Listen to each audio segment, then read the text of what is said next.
Assalamu alaikum students. Let us start with our previous uh, class 8th English book lesson global warming. Wetland habitats productivity and process being linked to the cycle and the seasons are getting adversely affected due to the seasonal change in the precipitations and rain-off. While the major lakes like the Dal and the Wooler have shrunk considerably, many smaller water bodies and seasonal ponds have completely disappeared. Most of the wetlands have less biodiversity in terms of flora and fauna compared to the situations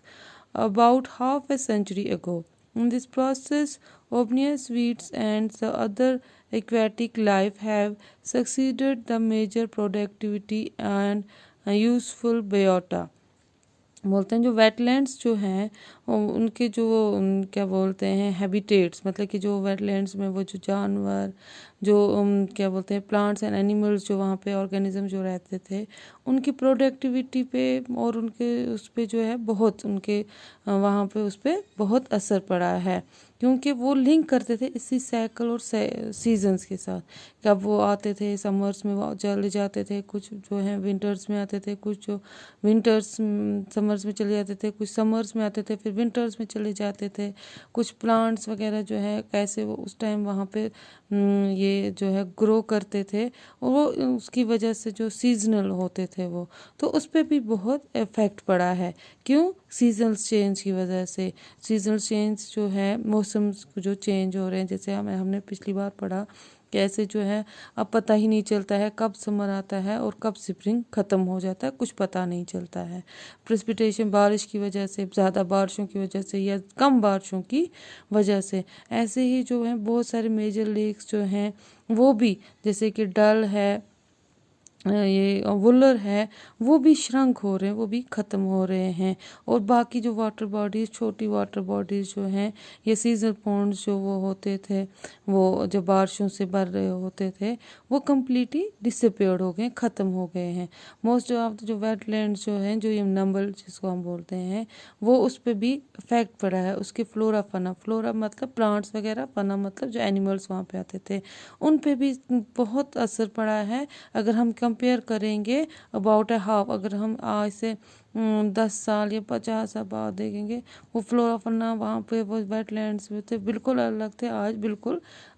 उससे हट के situation बिल्कुल different है उस पर भी असर पड़ा है The migratory birds have changed their cycles while some of them stay here even during summer others do not return even in winter the waterfalls that used to migrate here during the winter months stay here for most of the years. Some of birds like Hopi while have seen in flocks in spring are hardly spotted. Many others like Cuttridge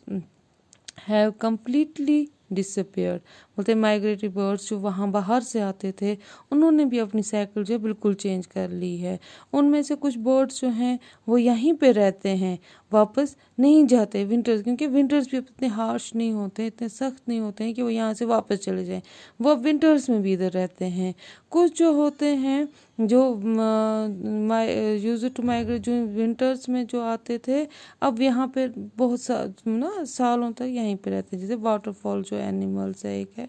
ये bird है sorry वो यहाँ पे पूरे साल for most of the ये वो यहीं पे रहता है ईयर यहीं पे रहता है ये जो बोट लाइक हॉपी वो अब बहुत ही कम जो झुंडों के हिसाब से यहाँ पे आता फ्लॉक में झुंड के में आते थे यहाँ पे मौसम बहार में अब बहुत ही कम यहाँ पे वो देखे जाते हैं जैसे कटिज है वो भी एक माइग्रेटरी बर्ड है तो वो भी जो है कम्प्लीटली डिसअपेयर हो गई जो वहाँ पे विंटर्स में माइग्रेट होके आती थी दूसरे कंट्री से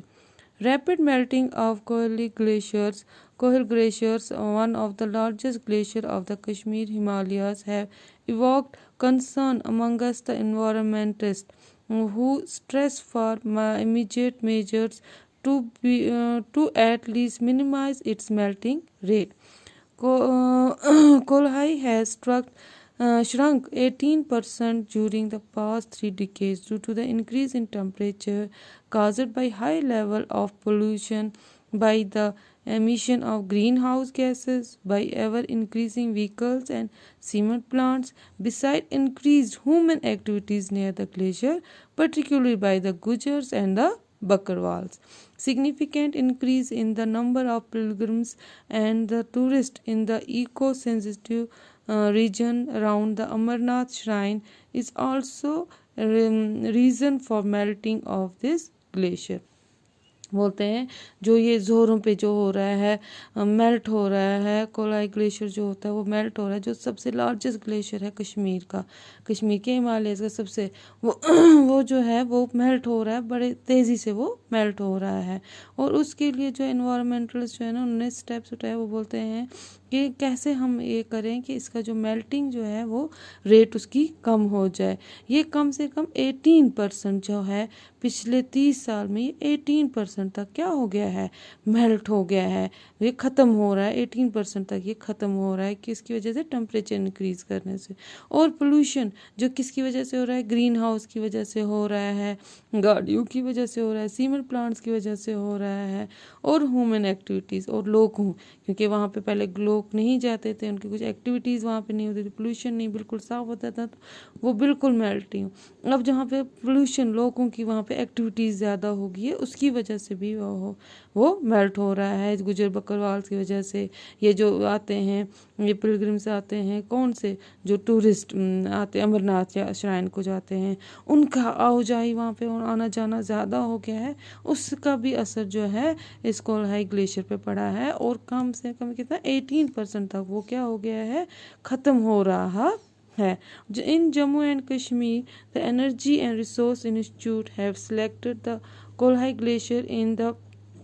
West Leather Valley as one of the index glaciers for long-term monitoring. Leather Valley covered an area of more than 1200 square kilometers and it sustains about 48 glaciers, covering an ice-covered area of 39 square kilometers. It is important to establish an index glacier in this region for assessing the water resource availability to the community in the valley. Scientists studies conduct on this glacier will last for 5 years, after which TARI will recommended measures to bring down the glacier recession rate. बोलते हैं जम्मू कश्मीर में जो है, जो energy and resource institute जो है उस select किया है उन्होंने Kolahoi glaciers in the west Lidder valley में, और वन ऑफ द, और उन्होंने ये देखा वहाँ पे फॉर लॉन्ग टर्म उसको मॉनिटर करने के लिए, उसको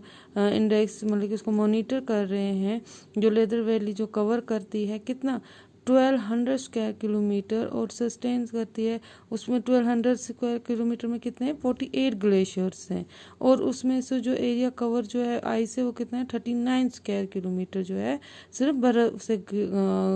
ढका पड़ा हुआ। इट इज़ इम्पॉर्टेंट, तो इसीलिए वहाँ पे इंडेक्स ग्लेशियर जो है उन्होंने एस्टेब्लिश किया है ये देखने के लिए ताकि वहाँ पे जो है वाटर रिसोर्स जो है वहाँ पे जो कम्युनिटी है, जो लोग रहते हैं उनके लिए अवेलेबल रहे। और साइंटिस्ट जो हैं वो स्टडी कर रहे हैं कैसे जो है ग्लेशियर लास्ट 5 साल से, आफ्टर विच जो है TRI विल रिकमेंड, वो उसको स्टडी कर रहे हैं 5 साल तक उसको स्टडी करेंगे। उसके बाद भी जो है TRI मतलब को energy and resource institute recommend करेगा कि क्या मेजर्स हम क्या ऐसे काम करें जिससे जो है ग्लेशियर्स का जो है पिघलना वो रेट कम हो जाए। The observation and the hydrological simulations from the Ladder and the Sindh rivers are showing increased discharge trends due to increase in glaciers melt, rain off, and the snow covered have progressively declined in both the basin. Several small glaciers have disappeared completely in some areas. Thickness of glacier have reduced by more than 2/3। बोलते हैं जो observation है और hydrological simulation है from the ladder और the Sindh river, वो दिखा रहे हैं कि वहाँ पे बहुत ज़्यादा जो है पानी हो रहा है, कि ग्लेशियर से मेल्ट होके आ रहा है। किसकी वजह से? क्योंकि वहाँ पे स्नो बहुत कम है, गर्मी है, तो उसकी वजह से है, वो मेल्ट हो गए हैं, वो ख़त्म। और कुछ जो स्मॉल ग्लेशियर्स हैं वो बिल्कुल ही कम्प्लीटली क्या हो गए हैं, डिसअपेयर हो गए। और जो मोटे ग्लेशियर्स थे उनकी थिकनेस जो है रिड्यूस टू, एक हिस्सा ख़त्म, 3 ही हिस्सा रह गया। While most of the spring that have fed by the glaciers in the valley have also dried up। बहुत सारे जो ये थे नदी नाले जो थे, जो वहाँ नाले जो आते थे, वहाँ से चश्मे जो आते थे, जो उन ग्लेशियर से फूट के निकलते थे, वो क्या हो गए हैं, वो सूख गए हैं। इंशाल्लाह आज इतना ही, बाकी हम कल पढ़ेंगे।